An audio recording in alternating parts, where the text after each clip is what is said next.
Hey, I'd like to welcome you to another episode of Mission Matters.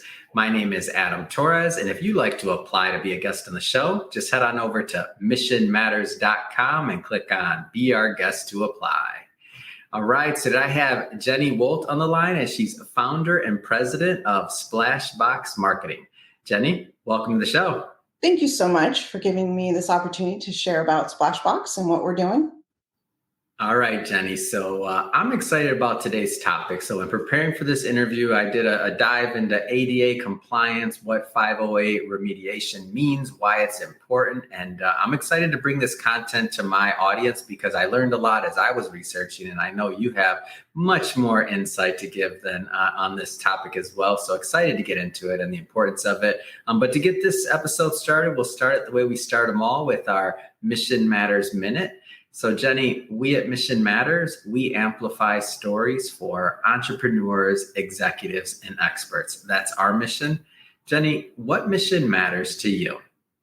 Well, at Splashbox, we really have two missions. Number one is to help our clients meet the guidelines of 508 remediation and make sure that their websites and documents are ADA compliant, because we want to provide the hardest site community with the same access to information that a sighted person has, and to make them a part of our digital community. Our motto here is 508 remediation. It's not just the law, it's the right thing to do. So we try and communicate that to our clients. The second part of our mission is to provide great creative designs to meet the needs and the standards of our clients and help them expand their market base and to communicate effectively with their customers. Oh, that's awesome. And love bringing mission-based individuals on the show to share like why they do what they do. And I think you have a big task and a big mission out here, because a lot of people are affected, and I'll let you go more into that. But maybe just to get us started, like tell us a little bit more about your background. Like how did you get started as an entrepreneur and on this journey? Well, in 2006, I started Splashbox Marketing. I had been a stay-at-home mom for 12 years and suddenly found myself needing to get back into the workforce. So I took my previous experience as an art director for a magazine and my degree from Cal State Fullerton in advertising, and I wanted to launch a creative ad agency. So that's what I did. And some amazing businesswomen took a chance on me and helped me build my client base. And then in 2012, we added in the 508 remediation, and I brought on my first partner. His name is Craig Woldt, and we began growing the business from there. And so we went from just a one-person enterprise to now we have a team of IT professionals that are out here doing great work, and we have hundreds of clients now. And so it's been an exciting journey, and I've been very blessed to be on it.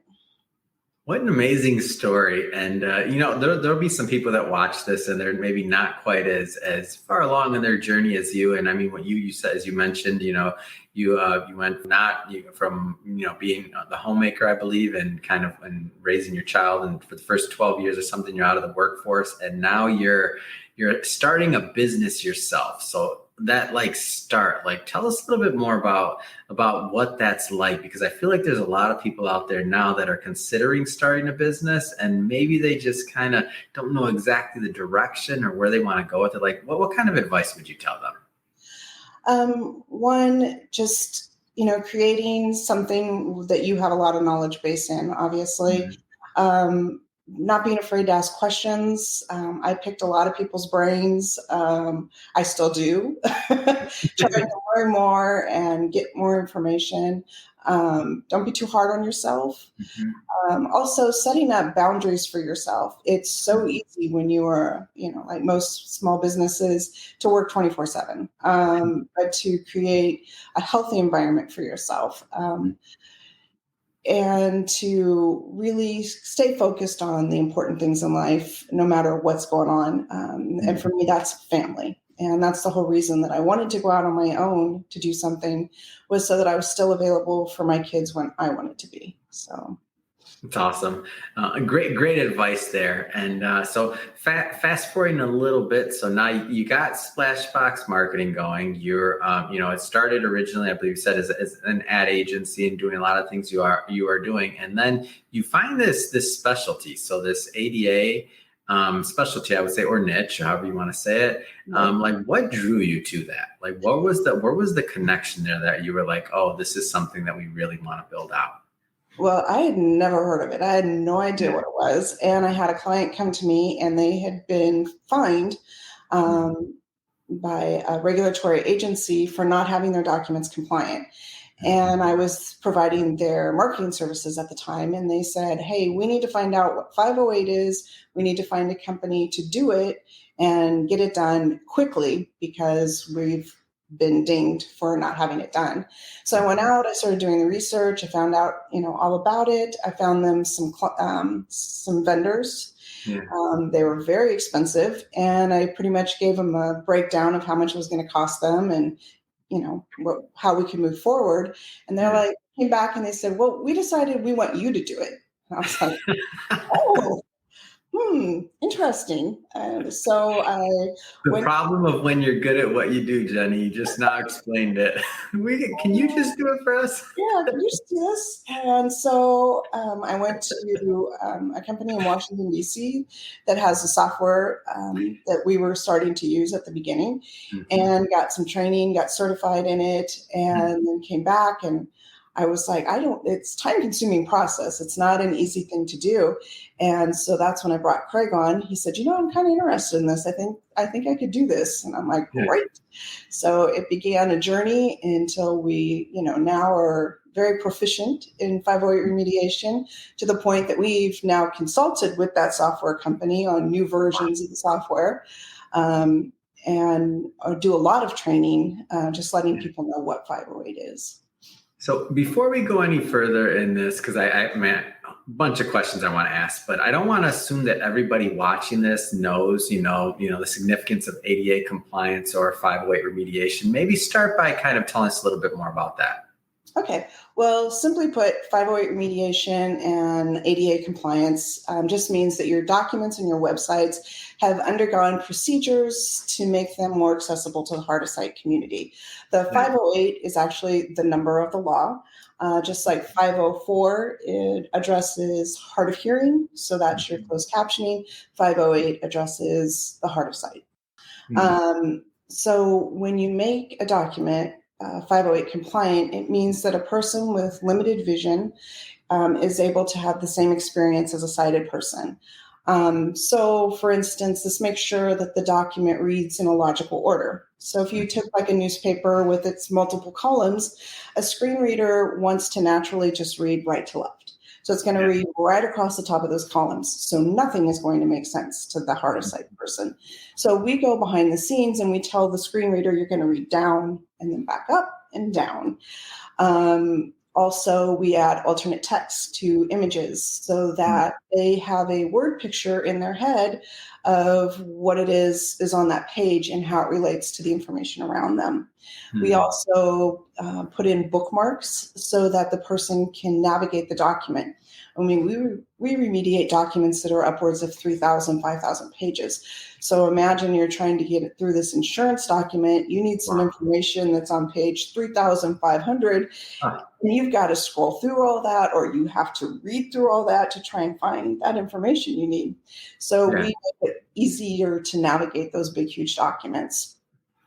We also adjust how the screen reader reads certain words and acronyms.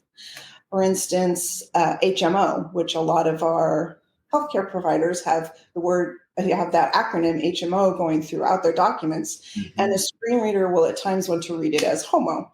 Not exactly what you want. So make it so it says HMO. Same thing with like abbreviation for doctor. Sometimes the screen reader will read it as drive. So we just go in and tell it, this is how you need to say this. So that's kind of in a nutshell what we're doing to a document to make it more accessible. And so like this affects a lot of Americans. So like I'm not an exact number, but like how many people are affected by like some type of like vision impairment? Well, by some type of vision impairment, there is actually about 90 million Americans that Wow, suffer some type man, of that's severe. significant. Yeah, significant would be 25 million that are affected by this. So. Wow. Yeah. So it's not, and the reason I say that is that it's not just the thing to do or the right thing to do. Like as your tagline says, but like you're really helping a lot of people. Like there's a lot of people that would maybe want to access some content that they just can't. Right. Right, absolutely. It's really opening up a world of different clients, different customers that can access your documents. And so one side of the argument that I've heard before, right, is obviously it's the right thing to do. That's one, of course, and then also that you want to do it as well so you don't get fined, as you mentioned. Like you had somebody that you knew that was fined, and I've heard the same stories. But I've not heard as many people necessarily say what you have, which after you told me that it makes sense, is that it can actually be good for business. Like, tell me more about that. Well, an accessible document is not only better for the hard of sight, it's actually better for a sighted person. So just again, imagine you pull up this PDF off of somebody's website and it's got 3,000 pages. Those bookmarks running down one side of the document now is going to make it easier for a sighted person to navigate it as well. The additional information on a photo that's tying it to the text will also make information make more sense for that document. So even if you're sighted or not, it really increases the amount of time a person's going to spend with that document because it's easier to read. And then also when you have designers that are designing to accessibility, like my team is, they are focused on correct color contrast, making things, visually pleasing. And so just your designs are cleaner and your documents are cleaner. And so let's go a little bit further into it as we kind of unpack this. Let's go further into splashbox marketing. So, of course, working with ADA compliance and then a 508 remediation, amongst other things. I mean, tell us more about the firm and maybe you mentioned healthcare, of course, but maybe some of the type of industries that you work with. Right. So we started out with working with a health plan to make their documents 508 remediation compliant. Basically, any entity that receives any kind of government dollars has to be compliant. So we work with health plans, we work with financial institutions, and we also have government contracts. We are very pleased that we have been working with the National Park System for 7 years now. We really enjoy, we get a great education reading through their documents because, invariably when you're remediating them, you're gathering a lot of information about stuff you had no idea about. And so a lot of our team gets a kick out of, learning about all the national parks. So that's been a fun one to participate with. That's great. And then tell me a little bit more maybe about the digital side of things as well. So are you doing things on websites and otherwise? Like tell us a little bit more about that. Yeah. So what we will do for a company is, most firms don't want to turn over their control of their website to us. Yeah. But what we use are tools to go through every one of their pages on their website and make suggestions of things they can change that will make the website itself accessible. So it's actually a 3-part process that we go through and to reach them to the level they need to be to have that site compatible and compliant. So it's a really deep, intensive dive into their website, and we give them basically the framework and the instructions to make it compliant. And so on our end, I know when I was kind of, took a little poll of the entrepreneurial community I know and other things like that. And there was, some conflicting opinions there. And I know on our website, for example, we have or I should say a myth. And that was that like maybe only larger companies are affected by this, like in that, like in terms of websites, because a lot of people watching her, they'll think like, okay, on the website, like, well, we don't need that little, plug-in or this or that, or we're small or nobody, like everybody's affected by this. Or am I off on that? No, everyone's affected. In fact, 2/3 of the lawsuits last year alone were for companies that were 50 million and smaller. Wow. So it affects everybody. I mean, yes, it's affected Target, Netflix, Winn-Dixie, Five Guys, Nike, Domino's, and Beyonce. Like But that's what you hear in the news. That's why I think that's what it is. They're like, oh, that's a Beyonce problem. It's like, no, yeah, it's not a Beyonce problem. not a It's Beyonce problem. It's a everybody problem. So even your smaller companies are getting dinged. The states that have the most lawsuits, so maybe this will make people breathe a little easier, but are pretty much your coast.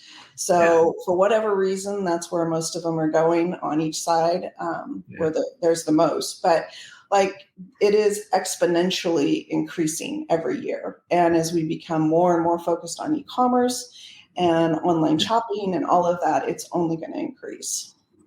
So let's talk to maybe the small business owner for a little bit here. Okay. So maybe that entrepreneur that's out there watching this right now, like what are the types of things, if they haven't considered this or haven't really thought about how this affects their business, like what are some of the things they should be thinking about?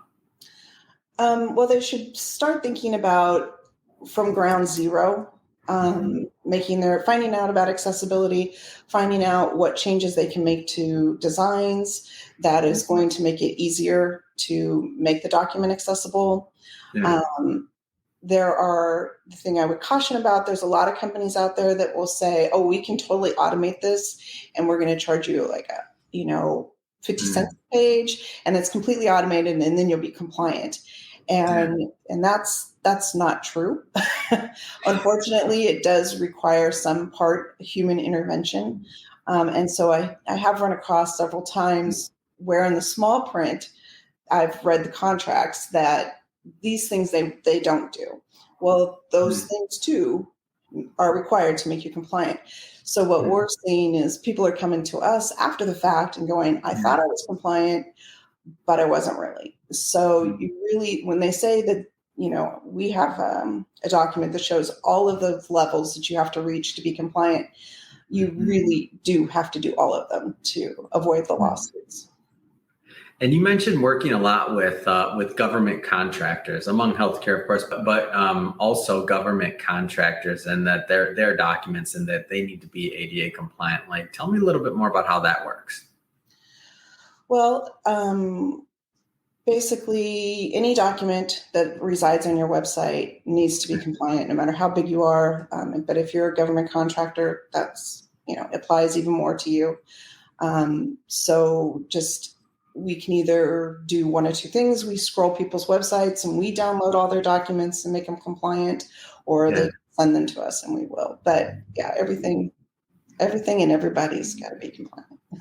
And so another thing is, like, this is not going away. So if somebody hasn't gone through this process, or if somebody hasn't really revisited their website and what this looks like, this isn't going away. Like, in my opinion, it's going to just keep on increasing. It's something that should be done. Like, by the way, I don't want it to go away, but this is something that the lawsuits are going to continue. The other things are going to keep happening, and it's better to get ahead of all this stuff. So I know there's just different tools, different options out there for people.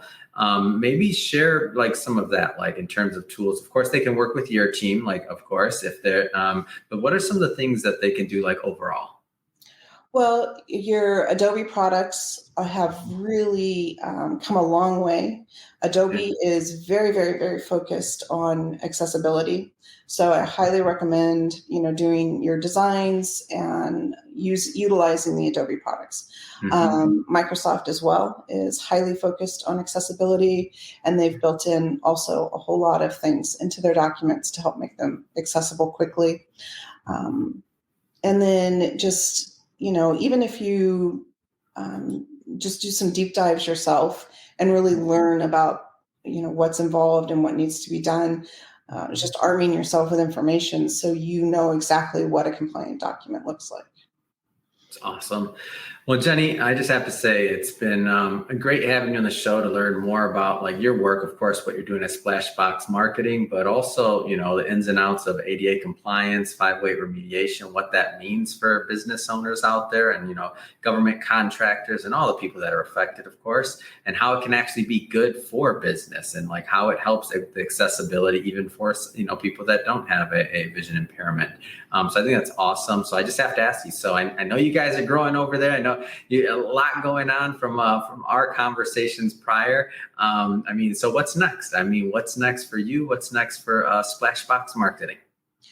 Well, for us, constantly researching and trying to stay on top of new trends, new software, continuing to do our research and find the most cost-effective approaches for our clients to meet this regulation is really our focus.